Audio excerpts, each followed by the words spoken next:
Wow, we smooth thought that we were going to use Chadwick Boseman's passing to save the beginning and the ending of this film and garner some sympathy from the audience. I expected more. I don't know why I expected more, but I did.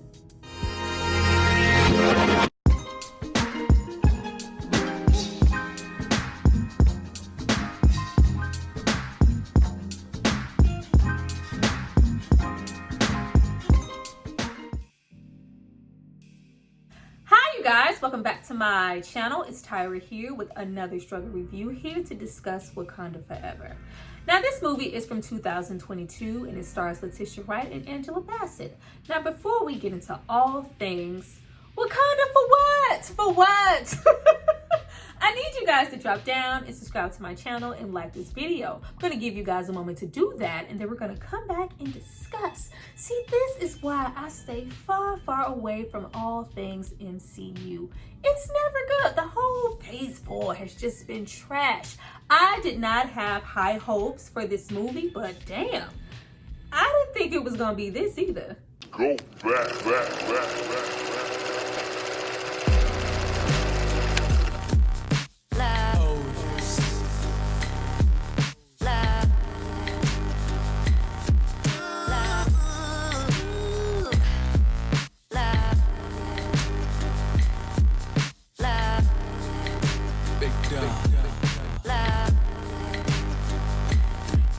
Have hopefully subscribed to see more of me. Let's get into this movie. Now, normally I would start off with a plethora of things that I enjoyed. Problem is, there wasn't much here. Besides the impeccable costume design and wardrobe by Ruth Carter and Angela Bassett carrying this movie on her back with the great acting performance, that whole little monologue, have I not given everything? Absolutely great. The brief little cameo that we got from Killmonger, slap. He should have been in the movie. And the ceremony we got for T'Challa at the very beginning of the movie was absolutely breathtaking. I loved it. I was moved. I was invested. I had expectations for where we were going after that. Let's get into my problems with this movie. I did not care for the way that Chadwick Boseman's death was handled in this movie. Though it was visually beautiful, probably the most stunning thing in the movie in general. And you can really see that the cast here is really hurting. This isn't some simple on-screen portrayal.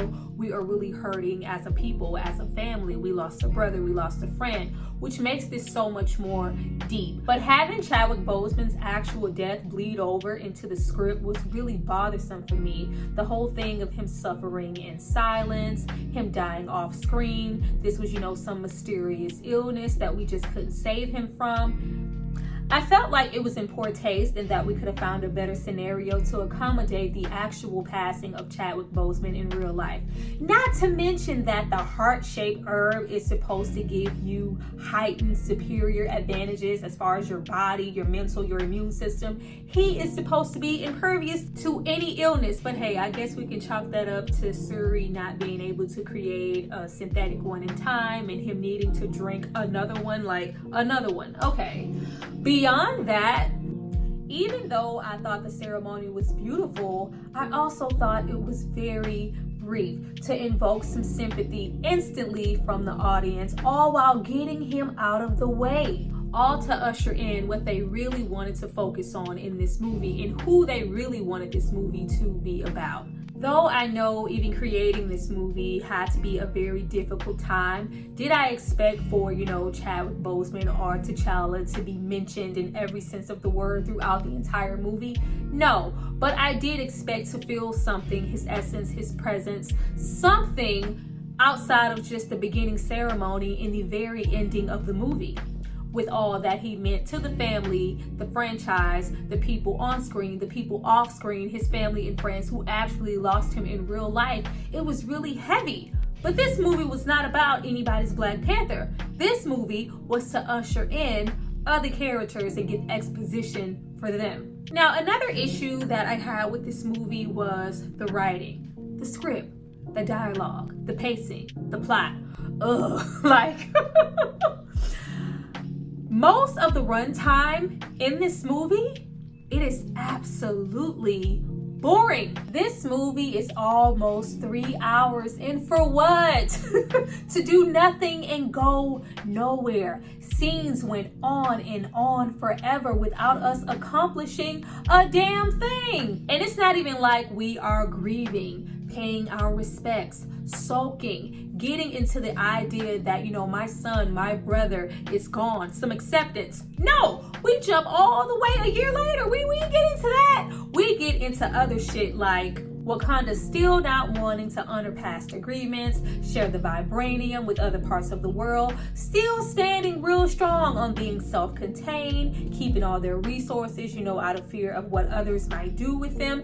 Anyone beyond the lines of Wakanda, you are pretty much ass out. They're still righteous, a little cocky, self-preservation at its best. Yet, it's still written in the script for them to do shit like risk it all for a character named Riri Ironheart, who was quite annoying in her own right, in my opinion. But it's cool because she's a 19-year-old who just happens to be the exception because she's brilliant. We're gonna risk everything, our resources, our land, our lives, and our people to save Riri. But you know, at certain points in the movie, we have to write certain things into the script to make Wakanda seem a little bit more soft, a little noble, a little approachable, when you know deep down inside they're screaming, fuck them people over there, that ain't got nothing to do with us. What those resources, not those resources.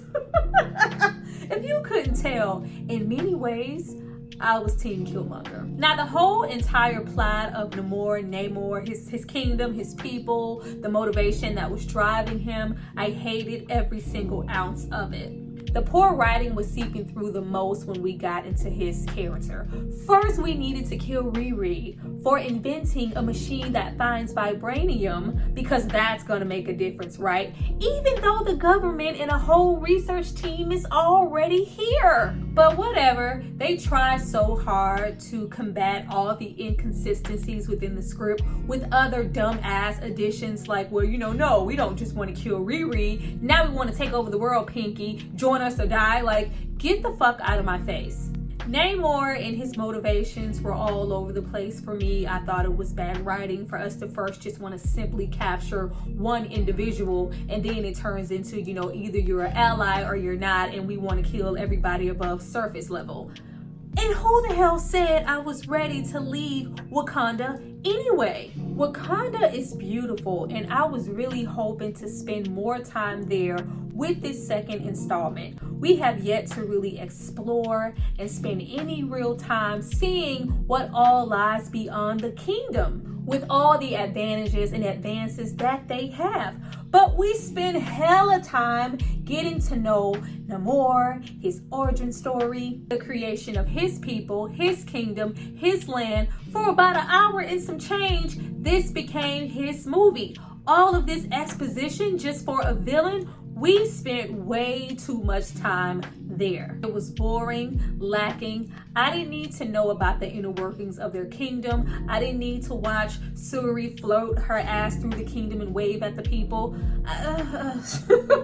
I just did not care. And then we try to make fetch happen between her and Namor, and, you know, my struggle is your struggle. I, you know, came up to the land, and you won't believe what I saw. Some colonizers were enslaving the people. Like, do you know who you're talking to? Like, look what I just did not care for all the lackluster conversations and history that was happening. I came here for some fucking action. Like, it was just so slow and so dry. All those high-powered action scenes that we got, you know, with the team, the Dora Milaje, Chadwick Boseman, everybody was fighting. It was so epic, such a good time. We opened with a fucking fight, and, you know, the whole challenge, like, it was such a good time. Here, we spent time talking. And for someone who wants to keep their people and their kingdom a secret, y'all sure do bring your asses up to the surface a whole lot. Which is really sad, because I was intrigued by them at first. The whole thing that we got in the beginning with, you know, the crew on the ship trying to get the vibranium, them using, you know, the sounds to like lure the people to the water and them not having any self-control. They used that trope like maybe twice. I thought that that was going to play a bigger role in the movie. It did not. But the way that they were acting and getting their ass out the water, y'all could have retrieved your goddamn self. Like it just.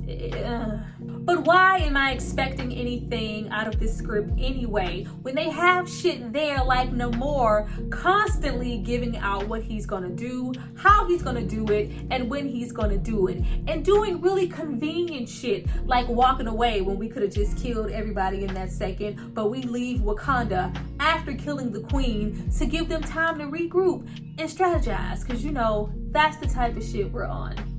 Which brings me to my next point. Wakanda came off so weak in this movie. They seem so unprepared. It just seems like after, like, oh my God, he got beyond the barrier. Like, with all their technology, all their advances, all the shit that they talk, I really expected more. Even though they knew exactly what was coming and how it was coming at them, it seems like 24/7 their guards were down. You mean to tell me after everything, the protective barrier was the end all to be all, and without it, they were just sitting ducks? The Dora Milaje appeared so weak, so careless, a little incompetent out of nowhere. What? Not Michonne? Girl, you had one job.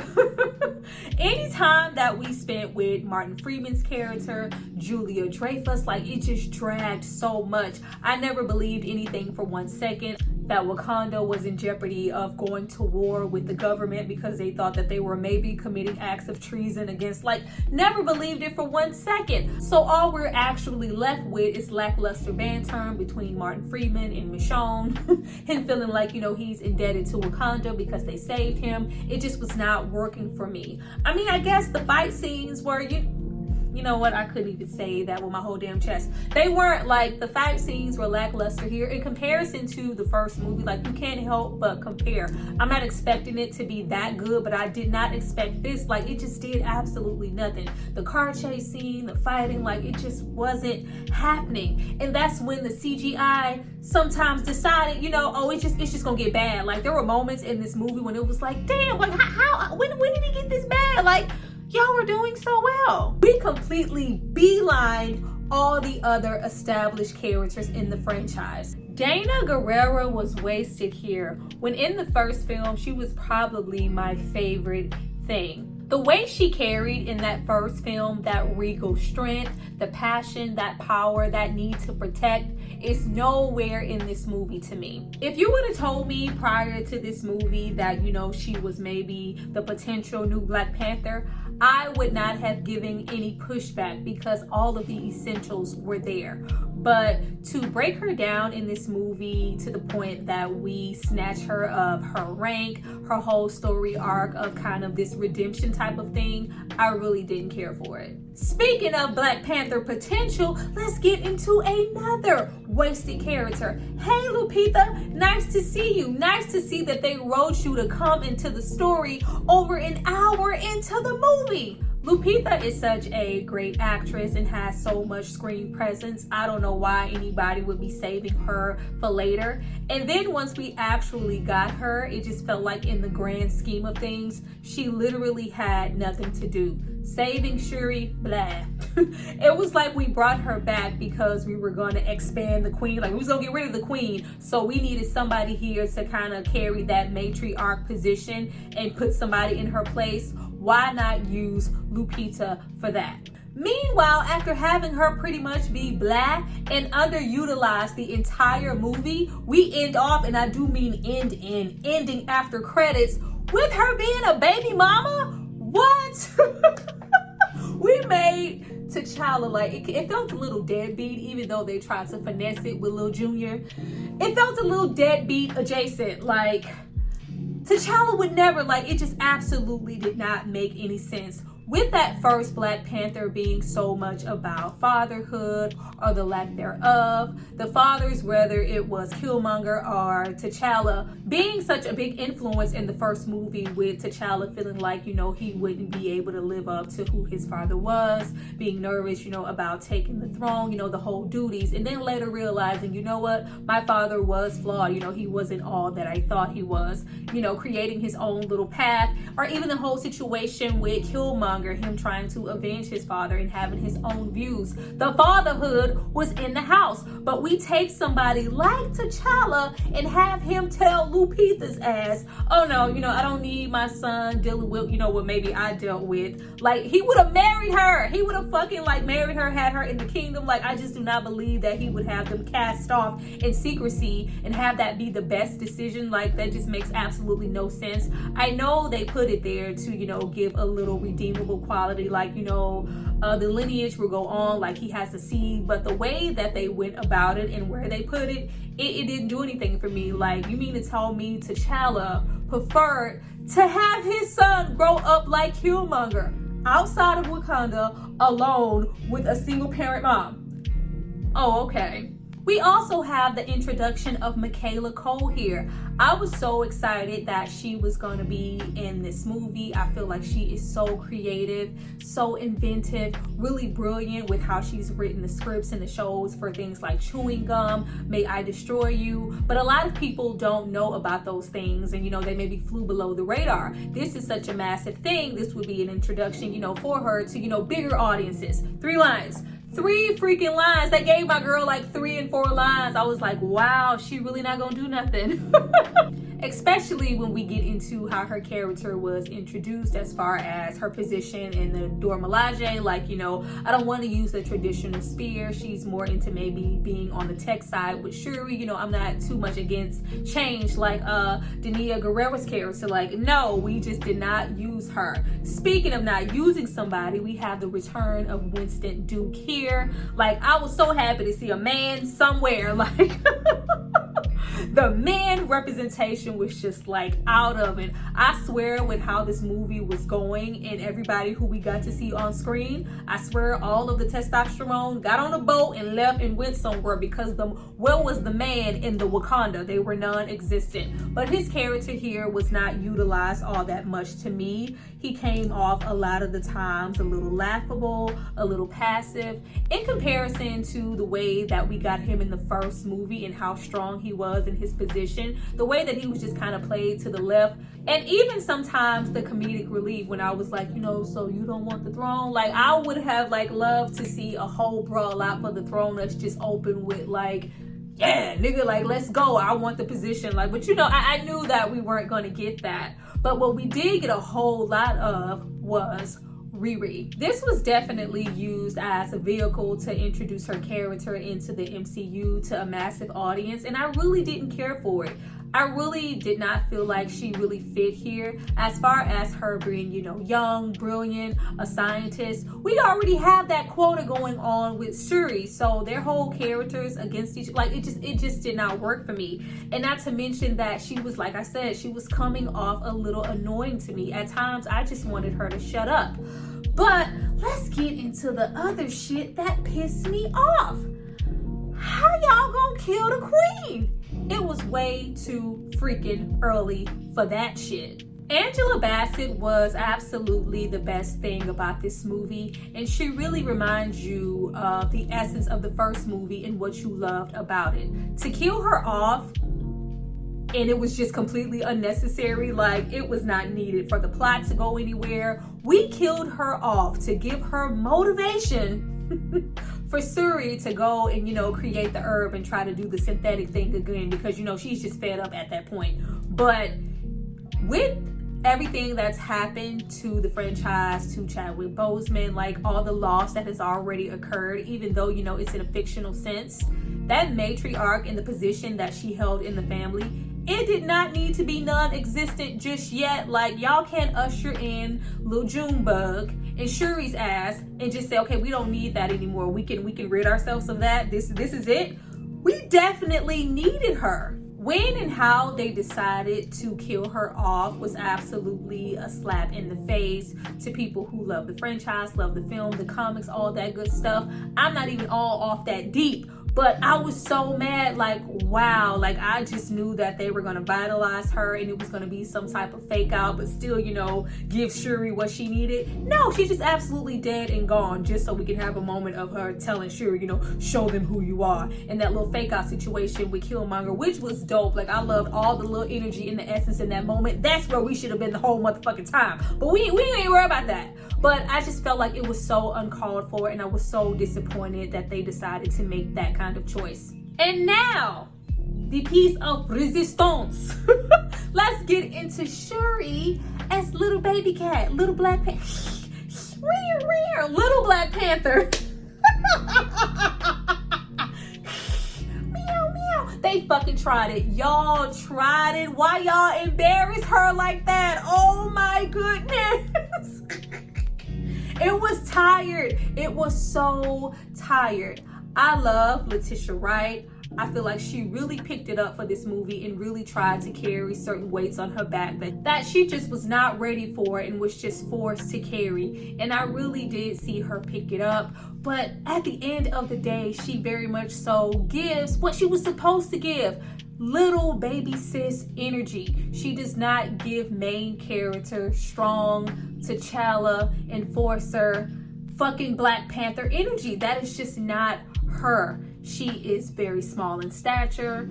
She is very fragile to the eye, even though she is really beautiful. That takes away nothing. But the role and the position that she was supposed to play here, it was just too much. And no swallowed herb was gonna help me with that. I just had a hard time believing any of it. Everything up until that point that she did, once she became the Black Panther, was just absolutely laughable. All the fight sequences were laughable. And I know she was trying, but it just was not it. The whole child, when she walked up to do the whole arm wrestling, like I fell out. Like, ma'am, put that down. Put that down. What are you doing? The ending battle was just too much. I feel like they kind of downplayed the stature of Namor so he wouldn't just tower over her because she is just so small. And we don't need this big bulky villain. No, we need a little Tweety Lee. We need a little dude with little wings on his ankles. Like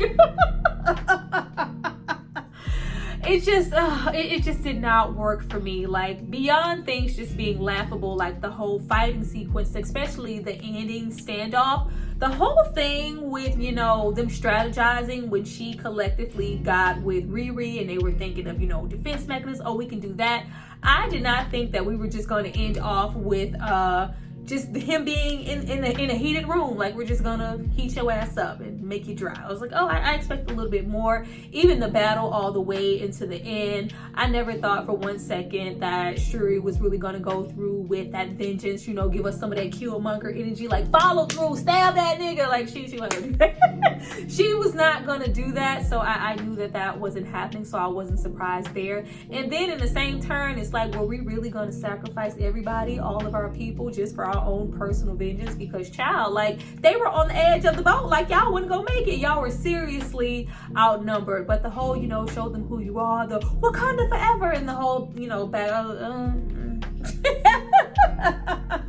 it just did not do anything for me, and it was really truly unfortunate. The entire time I was watching this movie, I was like, man, I wonder what they would have done if, you know, Chadwick Boseman was still here, or even if he was recast, or even if they would have just, you know, left this by the wayside and started over from scratch and did something else completely, or if they would have just waited until, you know, the appropriate time, because it was really early on to just be recasting him. And it's just, you know, an all around sad situation. Like all of this film suffered and lacked because he was not here, and it really, really shows. Like, my mind just began to race with what it could have been and what we got. It was really, really lackluster, and it really lets you know how much weight that not only, you know, T'Challa as, you know, a character on screen held, because he was everything then and now, but just Chadwick Boseman in general, his essence as an actor and the weight that he carried, even if he wasn't T'Challa, it still was really heavy in comparison to what we got. Like, I wanted something else. We got this. I'll just watch the first one, and I'm not looking forward to a third one. Well, you guys, that was my review for Wakanda Forever. I hope you enjoyed it. Please drop down and tell me what you thought about this film. Did you love it? What was your favorite part if you did? And if you really didn't like it, then drop down and tell me why. I would love to know. I look forward to reading you guys' comments. Thank you so much for watching this video. Be sure to like, subscribe, share, because it helps me.